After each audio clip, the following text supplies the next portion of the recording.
សមាជិកនៃក្រុមនេះ2អ្នកទី8កថ្ងៃនេះចង់មកបកស្រាយគឺស្ដីបកពីកកមកនឹងយើងចូលទៅដល់ការបកស្រាយគឺស្ដីបកពីកកយើងគួរកបីយើងនិយមថ្ងៃគឺស្ដីបកពីកកជាមុំសឹងលោកនេះនិយមថ្ងៃគឺស្ដីបកពីកកក្នុងកៃកោងកែងក្រែថ្ងៃអ៊ីប៉ូកៃនោះស្មើនឹងផលបោក្រែថ្ងៃជ្រុងជាប់មុងកែងមកនឹងចូលប្រគិងបកថ្ងៃការបកស្រាយមេរៀនគណិតវិទ្យាយើងគួរកាយោពីចំណងជើងមេរៀនចំនួនសឹងនេះគឺជាមេរៀនទី14ថ្ងៃគណិតវិទ្យាងងថ្ងៃខូប៊ីមៀកកាយមេចំណងជើងខាគឺស្ដីបកពីកកហើយគឺស្ដីបកពីកក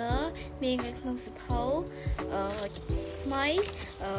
2025ភៅสีថ្មីវា50ថ្មីភៅสีថ្មីនៅក្នុងកំពស់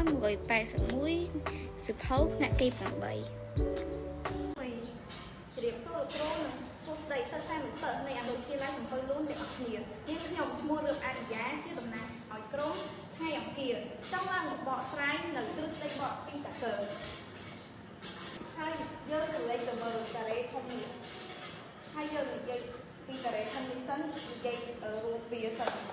ដោយយើងមានការ៉េតូចមានរង្វាស់ចុះស្មើសេការ៉េតូចរបស់វាណាមានរង្វាស់ច្រកស្មើសេឃើញអក្សរសេអត់ហើយការ៉េតូចយើងមានផ្ទៃកន្លះស្មើនឹងសេការ៉េអានឹងយកទៅដាក់ជាផ្ទៃកន្លះបានសេការ៉េធំយើងមានរង្វាស់ស្មើ A បូក B ដូចជាការ៉េដោយការ៉េធំយើងនេះការ៉េធំយើងនេះការ៉េធំយើងនេះហើយផ្ទៃកន្លះត្រីកោណខែជា4នេះផ្ទៃកន្លះត្រីកោណខែ ABC ទាំង4ហ្នឹងស្មើនឹងផ្ទៃកន្លះទី2ស្មើនឹង4គុណឲ្យ1លើ2 AB ដោយយើងយកផ្ទៃកន្លះទី1យកដកផ្ទៃកន្លះទី2បានឲ្យផ្ទៃកន្លះ1ដោយយើងត្រូវយកF1 ហ្នឹងស្មើនឹងការ៉េធំហ្នឹងA បូក B ទៅជាការ៉េហ្នឹងយកទៅដកហ្នឹងផ្ទៃកន្លះទី2ដោយនេះផ្ទៃកន្លះទី2យើងយកទៅដក4គុណ1លើ2 AB ស្មើនឹង C ការ៉េហើយយើងអានេះក៏វាអាចចូលរូបមន្តបញ្ជាក់ចំណុចដែរដោយ A បូក B លើជាការ៉េនេះណាតែយើងចូលរូបមន្តហ្នឹងបាន A ការ៉េបូក 2AB បូក B ការ៉េ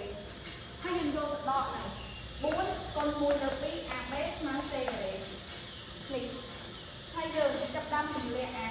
លេខដែលយើងនៅពីលើហ្នឹងមកកណនានៅខាងក្រោមតទៀតដែលយើងបាន A ការ៉េ